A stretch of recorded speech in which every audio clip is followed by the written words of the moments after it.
Welcome to the KJIL Morning News Podcast, your morning update on what's happening in the Heartland and beyond. The KJIL Morning News Podcast is made possible by Ness City's First Baptist Church. Pastor Mike Miller and the church family invite you to join them in their verse-by-verse study through the Bible at 10:30 every Sunday morning. Find them on Facebook at Ness City Baptist for more details. Now, here's KJIL News Director Delvin Kinzer. The Kansas governor's office joins a lawsuit against the Trump administration. Kansas is joining a coalition of 23 other states suing the Trump administration over its attempts to invoke a provision in the federal regulations that strips away billions of dollars in federal funding for states and other grantees. According to a press release from the Kansas governor's office, the lawsuit seeks to limit the Trump administration's use of the regulation to terminate funding for combating violent crime, educating students, protecting clean drinking water, and other issues.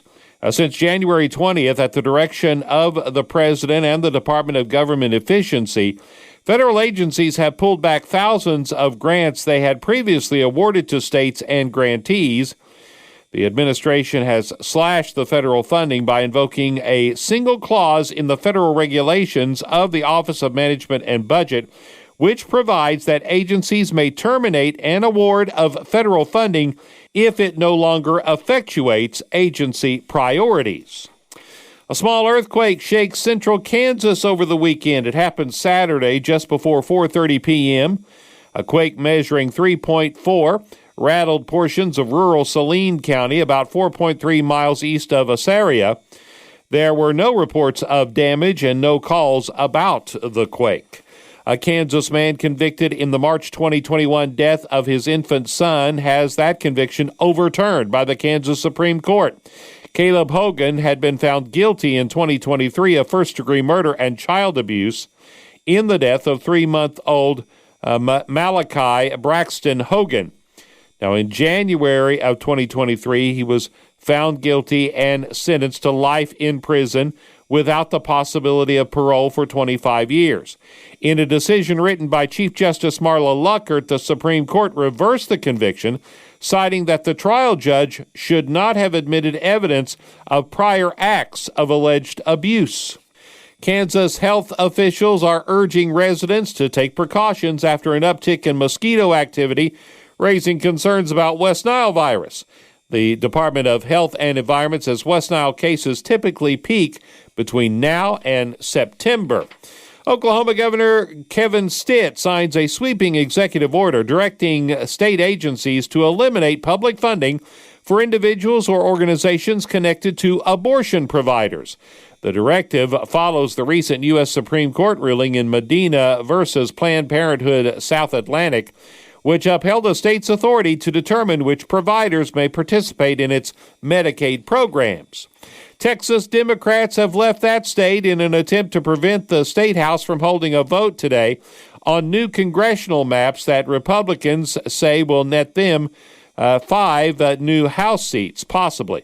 The dramatic move Sunday could expose Democrats to fines and other penalties, and Governor Greg Abbott has said he might strip them of their office if they don't return. South Korea's military says it's begun removing loudspeakers along its border with rival North Korea in a move aimed at reducing tensions.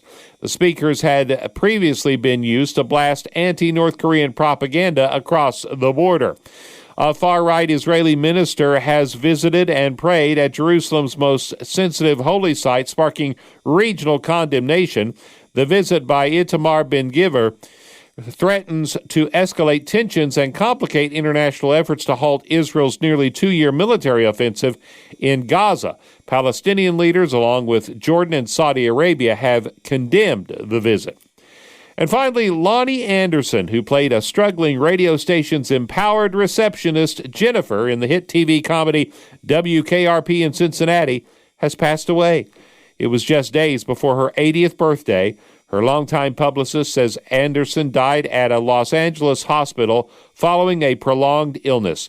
WKRP in Cincinnati aired from 1978 to 1982 and was set in a lagging Ohio radio station trying to reinvent itself with rock music. The station's receptionist, Jennifer's efficiency, often kept the station running in the face of others' incompetence. Keep up to date each morning with the KJIL Morning News Podcast. Subscribe to it on your favorite podcast platform or listen to it at kjil.com and on the KJIL app.